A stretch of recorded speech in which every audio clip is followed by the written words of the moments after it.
નમસ્કાર વિદ્યાર્થી મિત્રો, કાયદા વિષયની લેક્ચર સિરીઝમાં હું મહેશ મિશ્રા ફરીથી આપ સૌનું હાર્દિક સ્વાગત કરું છું. આપણે કાયદા ભણી રહ્યા છીએ BNSS ભારતીય નાગરિક સુરક્ષા સંહિતા અને BNSSના આપણે પ્રકરણ નંબર 5 પર પહોંચ્યા હતા અને એની અંદર વ્યક્તિઓની ધરપકડ વિશે આપણે સમજી રહ્યા હતા. મેં કીધું હતું કે ચેપ્ટર થોડું મોટું છે, એના માટે આપણે એને 2 ભાગમાં ડિવાઈડ કરીશું. જેમાં પહેલો ભાગ આપણે કલમ નંબર 35થી લઈને 42 સુધી જોયું અને હવે બીજો ભાગ આવશે 43થી લઈને 62 સુધી. 35થી લઈને 42 સુધી નાનો ભાગ કેમ બનાવ્યો? કેમ કે એમાં 35 કલમોની જે પેટા કલમો છે વધારે છે, એના કારણે આપણે એને અલગ ભાગ તરીકે રાખ્યું 35થી લઈને 42 અને હવે બીજો ભાગ જોઈશું આપણે 43થી લઈને 62 સુધી. તો 43થી શરૂઆત થાય છે મિત્રો ધરપકડની રીત વિશે, કે જ્યારે પણ પોલીસ કોઈ આરોપીની વ્યક્તિની ધરપકડ કરવા જાય તો એની શું રીત હોવી જોઈએ, એના રીત વિશે ચર્ચા કરવામાં આવેલ છે કલમ નંબર 43માં. તો જ્યારે પણ ધરપકડ કરવા જઈએ તો શબ્દો કેવી રીતે ધરપકડ કરવાની? તો પહેલાં શબ્દોથી કે ચલ ભાઈ, તો કોઈ પણ આરોપીની ધરપકડ પહેલાં શબ્દોથી કરવું જોઈએ. શબ્દોથી ધરપકડના તાબે ન થાય તો તેને અડીને અથવા ચેષ્ટાથી એને ધરપકડ કરવું જોઈએ, એટલે પકડીને લઈ જવું જોઈએ. શબ્દોથી કે ચેષ્ટાથી પણ ધરપકડના તાબે ન થાય તો જરૂરી જણાય તેટલો બળનો ઉપયોગ કરીને આરોપીની ધરપકડ કરી શકાય. શબ્દોથી, ચેષ્ટાથી અને ત્રીજો આવે છે બળનો ઉપયોગ કરીને. અને જો આરોપી ઉપર મોત અથવા આજીવન કેદના ગુનાનો આરોપ હોય, જો આરોપી ઉપર મોત અથવા આજીવન કેદના ગુનાનો આરોપ હોય અને આરોપીની આપ ધરપકડ કરવાનો પ્રયત્ન કરો અને એ ધરપકડના તાબે ન થાય તો આરોપી ઉપર ગોળી ચલાવવાનો પણ અધિકાર આપને મળે છે, પણ એના સિવાય બીજા કોઈ પણ કૃત્યમાં ગોળી ચલાવવાનો અધિકાર મળતો નથી, એનો મૃત્યુ નિપજાવવાનો અધિકાર મળતો નથી. તો શબ્દોથી, ચેષ્ટાથી, બળનો ઉપયોગ કરીને અને ત્યાર પછી જો મોત કે આજીવન કેદના ગુનાનો આરોપ હોય અને વ્યક્તિ તાબે ન થતો હોય તો મૃત્યુ નિપજાવવા સુધીનો પણ આપને અધિકાર મળે છે. જ્યારે વાત આવે મહિલાની, તો મહિલાની ધરપકડ કમ્પલસરી મહિલા પોલીસ અધિકારી દ્વારા કરવી પડે અને જ્યાં સુધી જરૂરી ના હોય ત્યાં સુધી માત્ર શબ્દોથી જ એની ધરપકડ કરવાની, એને પકડીને અથવા તો કોઈ દબાણ કરીને નહીં. પણ જો અનિવાર્ય આકસ્મિક સંજોગો હોય તો એ કરી શકાય, પણ હવે કારણથી જાણ કરવી પડે. તો એવા તો કયા સંજોગો હતા કે તમે મહિલાને આવી રીતે પકડીને, મારીને, બળનો ઉપયોગ કરીને તમે ધરપકડ કરી છે? બાકી સભ્યતાથી જ કરવી પડે. હવે મહિલા પોલીસ ના હોય તો અન્ય મહિલા મારફતે એની ધરપકડ કરી શકાય છે. હવે વાત આવે કે મહિલાની રાત્રે ધરપકડ કરવાની, તો દિવસે આવી રીતે જે પ્રોસિજર કીધું એ ધરપકડ કરવાનું હોય, પણ જ્યારે રાત્રે મહિલાની ધરપકડ કરવાની હોય તો કોઈ પણ સિસ્ટમમાં જોગવાઈ નથી કે રાત્રે મહિલાની ધરપકડ કરી શકાય. જો રાત્રે મહિલાની ધરપકડ કરવી હોય તો જ્યુડિશિયલ મેજિસ્ટ્રેટ ફર્સ્ટ ક્લાસની પૂર્વ મંજૂરી લેવી પડે. એ મંજૂરી આપે તો જ જઈને આપ રાત્રે મહિલાની ધરપકડ કરી શકો છો. હવે સંજોગો એવા હોય કે મેજિસ્ટ્રેટની મંજૂરી લેવાનો સમય ના હોય અને મહિલાની ધરપકડ કરવી હોય તો કરી શકો છો ધરપકડ, પણ હવે ધરપકડના કારણની જાણ કરવી પડે કે એવા તો કયા સંજોગ હતા કે તમે રાત્રે મહિલાની ધરપકડ કરી. જો જવાબ આપશો તો ઠીક, નહીં તો પોતે આપ આરોપી બની જશો. ઓકે, એ જ બધી વસ્તુઓ ચર્ચા કરવામાં આવેલ છે કલમ નંબર 43માં. જોઈએ આપણે. ધરપકડ કરતા પોલીસ અધિકારી કે અન્ય વ્યક્તિ શબ્દ કે ચેષ્ટાથી ધરપકડના તાબે ન થનાર વ્યક્તિના શરીરને સ્પર્શીને કે અટકાયતમાં લઈને ધરપકડ કરી શકશે. તો શબ્દ કે ચેષ્ટાથી એ વ્યક્તિ ના આવતો હોય તો શરીરને સ્પર્શીને અટકાયતમાં એને લઈ શકે છે.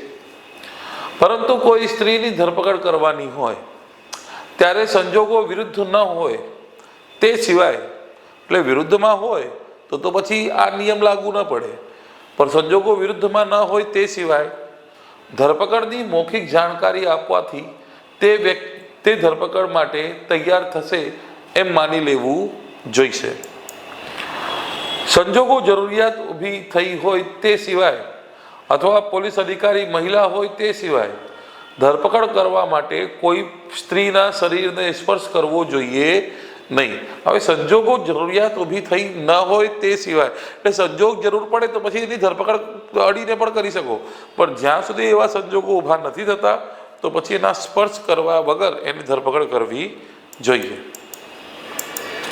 તે વ્યક્તિ પોતાને ધરપકડ કરવાના પ્રયાસનો બળપૂર્વક સામનો કરે અથવા ધરપકડ ટાળવાની કોશિશ કરે તો તે પોલીસ અધિકારી કે બીજી વ્યક્તિ તેને ગિરફ્તાર કરવા માટે જરૂરી એવા તમામ સાધનો અને બળનો ઉપયોગ કરી શકશે. તો હવે શું છે કે ભાઈ વ્યક્તિ જે છે એ તમામ સંજોગો વાપર્યા છતાં પણ એ સાબિત નથી થતો, તો પછી બળપૂર્વક સામનો કરી રહ્યો છે, તો પછી નિયમ છે કે ધરપકડ ટાળવાની કોશિશ કરે તો પોલીસ અધિકારી બીજી વ્યક્તિ તેને ગિરફ્તાર કરવા જરૂરી હોય તેવા તમામ સાધનોનો અને બળનો ઉપયોગ કરશે. પછી પોલીસ અધિકારી ગુનાની પ્રકૃતિ અને ગંભીરતાને ધ્યાનમાં રાખીને વ્યક્તિની ધરપકડ કરતી વખતે અથવા વ્યક્તિને કોર્ટમાં સમક્ષ રજૂ કરતી વખતે હથકડીનો ઉપયોગ કરી શકે છે. જે રીઢો ગુનેગાર હોય, જે કસ્ટડીમાંથી ભાગી ગયો હોય, સંગઠિત અપરાધ કરેલો હોય, આતંકવાદી કૃત્ય કર્યો હોય, ડ્રગ્સ સંબંધિત અપરાધ કર્યો હોય, હથિયારો સંબંધિત કોઈ ગુનો કર્યો હોય, દારૂગોળો, ગેરકાયદેસર કબજો, હત્યા, બળાત્કાર, એસિડ અટેક, માનવ તસ્કરી, બાળકો સામેના જાતીય ગુનાઓ કર્યો હોય તો આ બધાને હથકડી પહેરાવી શકાય છે. જેના ઉપર મોત કે જન્મટીપની શિક્ષાને પાત્ર ગુનાનો આરોપ ન હોય તે વ્યક્તિનું મૃત્યુ નિપજાવવાનો હક આ કલમથી કોઈ મજકૂરથી મળતો નથી. એનો મતલબ શું છે કે મોત કે જન્મટીપના શિક્ષાને પાત્ર ગુનાનો આરોપ હોય તો એનું મૃત્યુ નિપજાવી શકાય, પણ તેના સિવાય અન્ય કોઈ વ્યક્તિનું મૃત્યુ નિપજાવી શકાતો નથી. અનિવાર્ય સંજોગો સિવાય સૂર્યાસ્ત પછી અને સૂર્યોદય પહેલા સ્ત્રીની ધરપકડ કરી શકાશે નહીં. તો રાત્રે મહિલાની ધરપકડ કરી શકાતું નથી. પછી અનિવાર્ય સંજોગો અસ્તિત્વમાં હોય તો મહિલા પોલીસ અધિકારી જેની સ્થાનિક હુકુમતમાં ગુનો બન્યો હોય અથવા ધરપકડ કરવાની હોય તેવા જ્યુડિશિયલ મેજિસ્ટ્રેટ ફર્સ્ટ ક્લાસ સમક્ષ લેખિત અહેવાલ રજૂ કરીને પૂર્વ મંજૂરી લેવાની રહેશે. તો મહિલાની ધરપકડ કરવાની હોય તો પછી જ્યુડિશિયલ મેજિસ્ટ્રેટ ફર્સ્ટ ક્લાસની પૂર્વ મંજૂરી લેવી પડે તો જ એમની ધરપકડ કરી શકાય છે. ઓકે, તો આ કલમ 43માં ધરપકડની રીત હતી, જે આપણે ખાસ કરીને યાદ રાખવાનું છે. શબ્દોથી, ચેષ્ટાથી, બળનો ઉપયોગ કરીને અને મોત કે આજીવન કેદના ગુનાનો આરોપ હોય તો મૃત્યુ નિપજાવવાનો પણ આપને અધિકાર મળે છે. ગંભીર ગુનાઓ હોય તો હથકડી પર પહેરાવી શકો છો, બરોબર. અને ત્યાર પછી મહિલાની ધરપકડ કરવા માટે મહિલા હોવી જરૂરી છે અને માત્ર શબ્દોથી જ એની ધરપકડ કરવાની, સંજોગો જરૂરિયાત હોય તો પછી આપણે બળનો ઉપયોગ કરી શકાય. ત્યાર પછી રાત્રે મહિલાની ધરપકડ કરવાનું હોય તો ન કરી શકાય. અને અનિવાર્ય આકસ્મિક સંજોગો હોય તો પહેલાં જ્યુડિશિયલ મેજિસ્ટ્રેટ ફર્સ્ટ ક્લાસની પૂર્વ મંજૂરી લેવી પડે. આ જે જ્યુડિશિયલ મેજિસ્ટ્રેટ ફર્સ્ટ ક્લાસ છે ને, આ એક્ઝામમાં પૂછાયેલો છે. ધરપકડની રીત કયા કલમમાં છે એ એક્ઝામમાં પૂછાયેલો છે. કયા ગુનાઓની અંદર મોત નિપજાવવાનો આરોપમાં અધિકાર મળે છે એ પૂછાયેલો છે, બરોબર. તો આ કલમ 43 યાદ રાખજો. ઓકે, નેક્સ્ટ આવે છે કે હવે ધરપકડ કરવાની વાત આવે તો ધરપકડ કરવા માટે કોઈ પણ વ્યક્તિના ઘરમાં દાખલ થવાનો પણ અધિકાર મળે છે. હવે જ્યારે દાખલા તરીકે કોઈ આરોપી છે અને ભાગીને કોઈ ઘરમાં કે કોઈ જગ્યામાં દાખલ થયો છે અને આપને ખબર છે કે આરોપી એ જગ્યામાં દાખલ થયો છે, તો આપ એની ધરપકડ કરવા માટે એ જગ્યામાં દાખલ થવાનો પણ અધિકાર ધરાવો છો. કયા કલમ મુજબ? 44, કે પકડવા ધારેલ વ્યક્તિ જેમાં પેઠેલ હોય તે જગ્યાની ઝડપી લેવા બાબત કોઈ વોરંટની જરૂર નથી, ડાયરેક્ટ દાખલ થઈ જવાનું. ધરપકડના વોરંટનો અમલ કરનાર વ્યક્તિને અથવા ધરપકડ કરવાનો અધિકાર ધરાવતા પોલીસ અધિકારીને એમ માનવાને કારણ હોય કે જેની ધરપકડ કરવાની છે તે વ્યક્તિ કોઈ જગ્યામાં પેસી ગયેલ છે અથવા તે કોઈ જગ્યામાં છે, તો તે જગ્યામાં રહેનાર કે તેનો ચાર્જ ધરાવનાર વ્યક્તિએ ઉપર કહ્યા પ્રમાણે વ્યક્તિની અથવા તે પોલીસ અધિકારીની માંગણી ઉપરથી તેને તે જગ્યામાં વિના અડચણ આવવા દેવો જોઈશે અને તેમાં ઝડપી માટે તમામ વાજબી સગવડો આપવી જોઈશે. તો હવે આપને અધિકાર છે કે ભાઈ કોઈ પણ વ્યક્તિની ધરપકડ કરવાની છે અને એ વ્યક્તિ કોઈ જગ્યામાં દાખલ થઈ ગયો છે તો એ સમયે સર્ચ વોરંટ લેવાની કંઈ જરૂર નથી. આપને ધરપકડનું વોરંટ છે ને બહુ થઈ ગયું, ધરપકડના વોરંટનો પાવર હોવાના કારણે આપ કોઈ પણ જગ્યામાં દાખલ થઈ શકો છો અને દાખલ થઈને આરોપીની ધરપકડ કરી શકો છો. જગ્યાનો માલિક તમામ સુવિધા પૂરી પાડવા માટે આપને બંધાયેલ છે.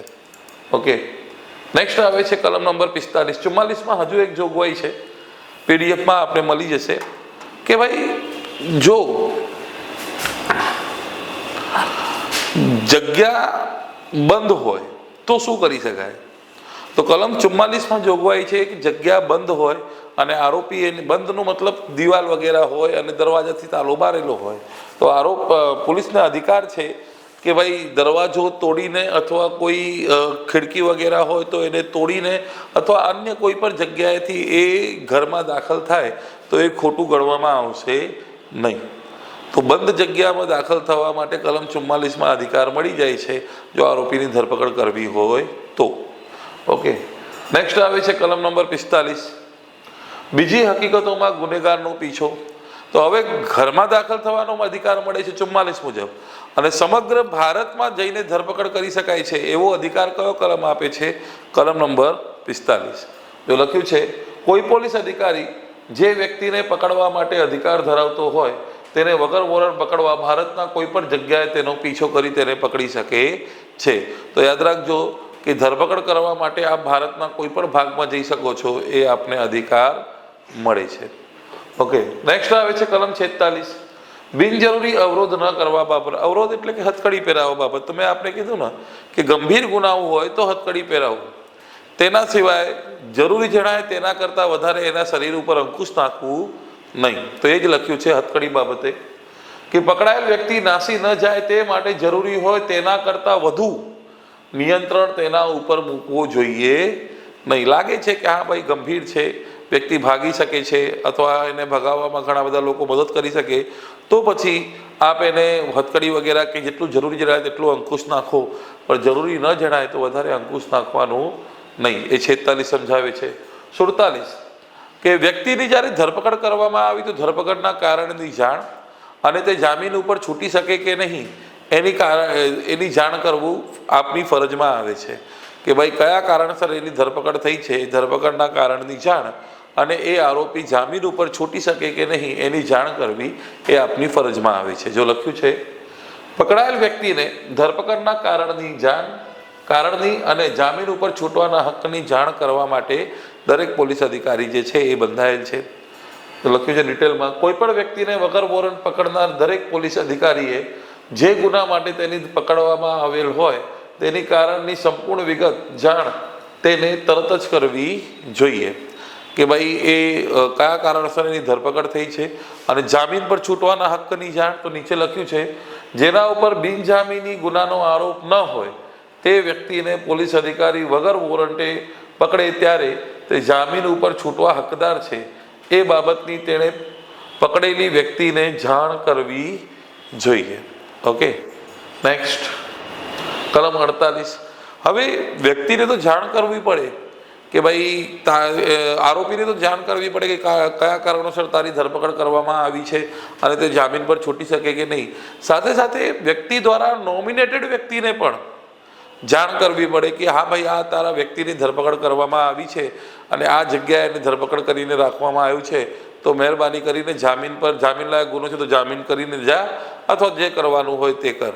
તો એ જ લખ્યું છે કે નિમાયેલા વ્યક્તિને ધરપકડ વગેરેની માહિતી આપવા અને ધરપકડ કરનાર વ્યક્તિની જવાબદારી. આ સંહિતા હેઠળ ધરપકડ કરતા દરેક પોલીસ અધિકારી ધરપકડ કરાયેલ વ્યક્તિને ક્યાં રાખવામાં આવી છે તે સંબંધી માહિતી ધરપકડ કરાયેલ વ્યક્તિના કોઈ મિત્ર, કોઈ સગા સંબંધી અથવા આવી માહિતી આપવા માટે નિમણૂક કરેલ હોય તેવી બીજી વ્યક્તિને તરત જ આપવી જોઈએ, જેના કારણે એ આવીને જામીન વગેરે અથવા જે કોર્ટનો પ્રોસિજર છે એ કરી શકે. બરોબર, તો એના માટે શું કરવું પડે? તાત્કાલિક એને પણ જાણ કરવી પડે. નેક્સ્ટ, તેમજ જિલ્લા પોલીસ અધિકારીને પણ એના બાબતે માહિતી આપવી જોઈએ. એવી વ્યક્તિની ધરપકડની માહિતી કોને આપી છે તે હકીકત અંગેની નોંધ રાજ્ય સરકાર આ અર્થે ઠરાવે તેવા નમૂનામાં પોલીસ મથકમાં રાખવાના ચોપડામાં કરવી જોઈએ. આગળનો એક પ્રોસિજર આપેલ છે કે એને જાણ કર્યા પછી જિલ્લા પોલીસ અધિકારીને પણ જાણ કરવી જોઈએ અને પછી એવી વ્યક્તિની ધરપકડની માહિતી કોણે આપી તે હકીકત અંગેની નોંધ રાજ્ય સરકાર આ અર્થે ઠરાવે તેવા નમૂનામાં પોલીસ મથકમાં રાખવામાં આવશે. આ એક આગળનો પ્રોસિજર છે, પણ ખાસ કરીને યાદ રાખવાનું છે કે આ નોમિનેટેડ વ્યક્તિ માટે આ કલમની જોગવાઈ કરવામાં આવેલ છે. નેક્સ્ટ 49, પકડાયેલ વ્યક્તિઓની ઝડપી લેવા બાબત. તો જે વ્યક્તિની આપે ધરપકડ કરી છે તો આપને અધિકાર છે કે આપ એની ઝડપી લઈ શકો છો અને શરીર ઉપર જરૂરી જણાય તેટલા વસ્ત્રો સિવાય તમામ અન્ય વસ્તુઓને જપ્ત કરીને એને લિસ્ટ આપી દેવાનું. ઓકે, જો લખ્યું છે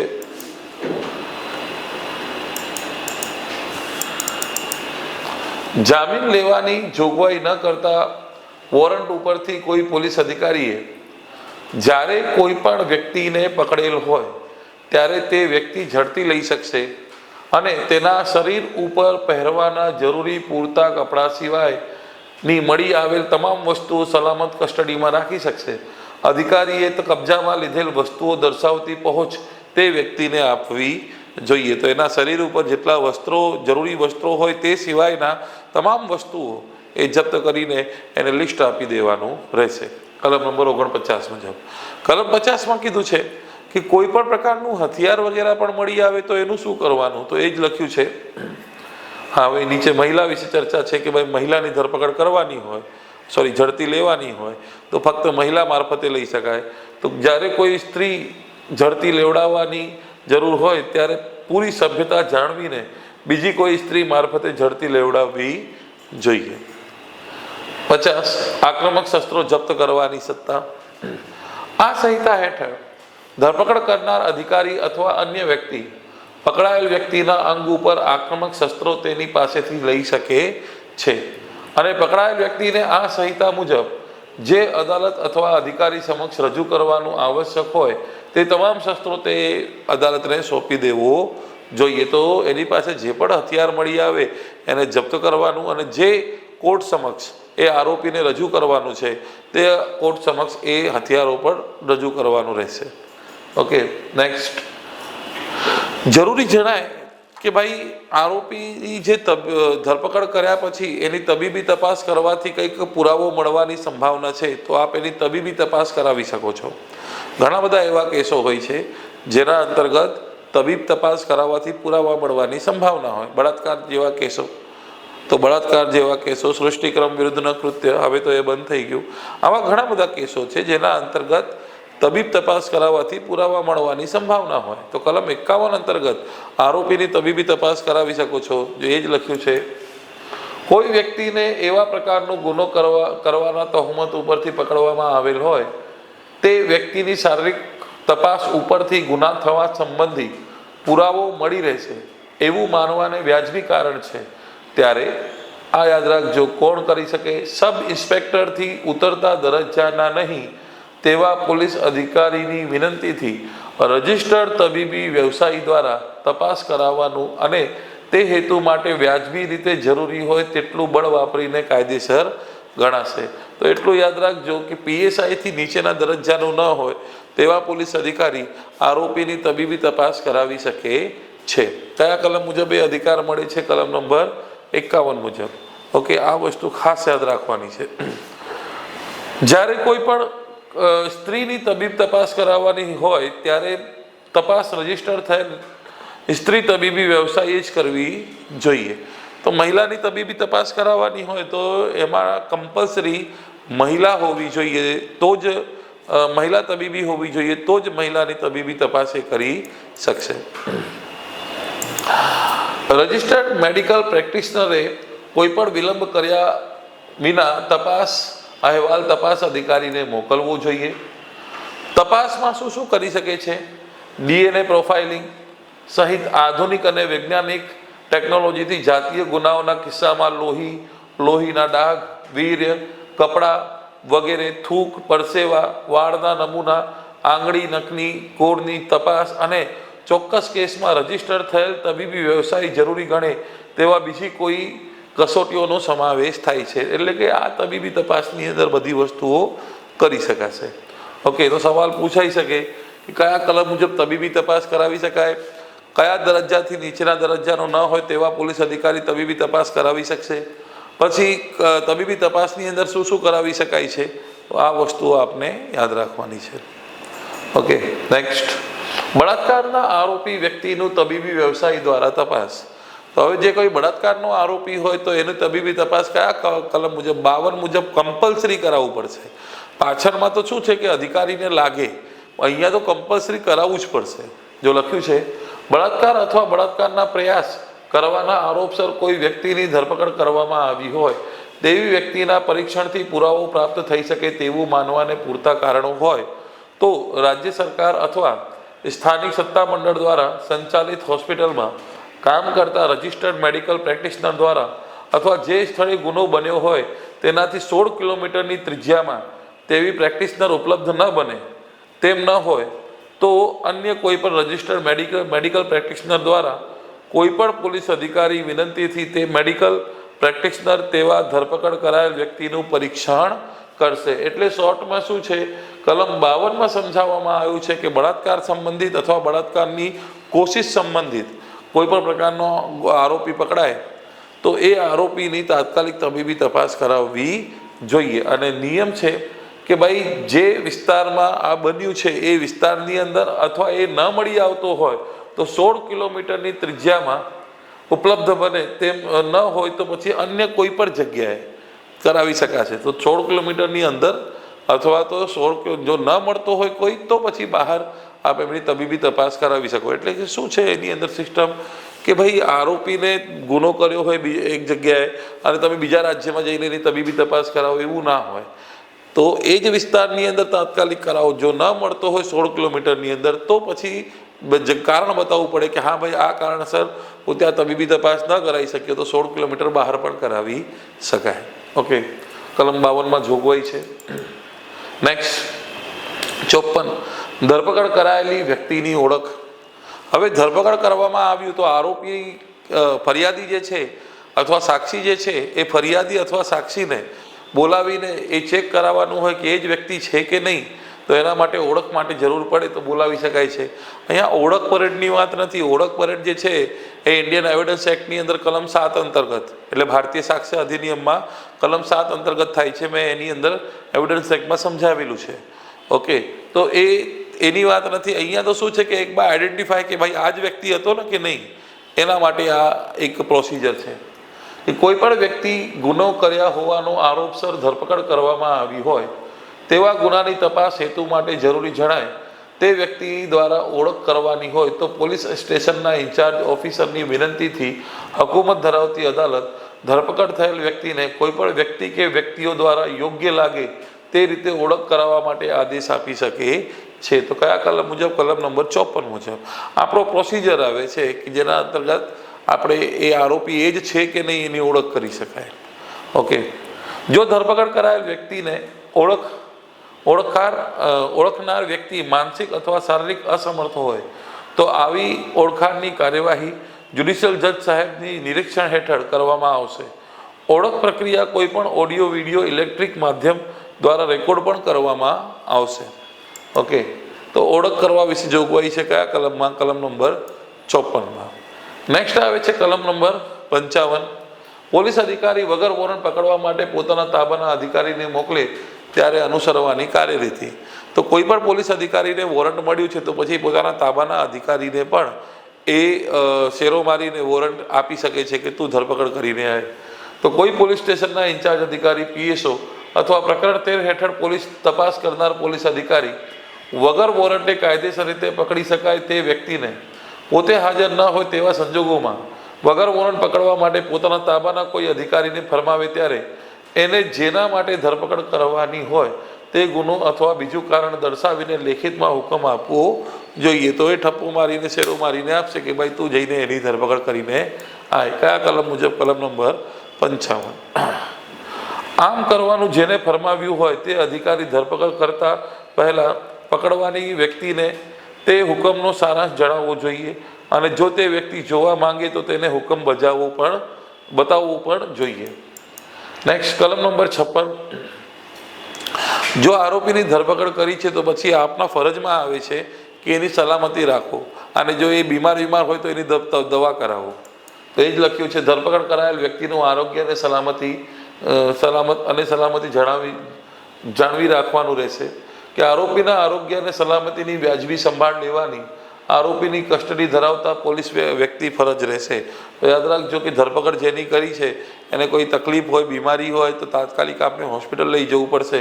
કલમ 56 આપના ફરજમાં આવે છે. નેક્સ્ટ કલમ નંબર 57, પકડાયેલ વ્યક્તિને મેજિસ્ટ્રેટ સમક્ષ કે પોલીસ સ્ટેશનના ઇન્ચાર્જ અધિકારી સમક્ષ લઈ જવા બાબત. તો આરોપીની ધરપકડ કર્યા પછી જેટલું જલ્દી થાય તેટલા મેજિસ્ટ્રેટ સમક્ષ અથવા તો પોલીસ સ્ટેશનના ઇન્ચાર્જ અધિકારી સમક્ષ લઈ જવાનું રહેશે. કે વોરંટ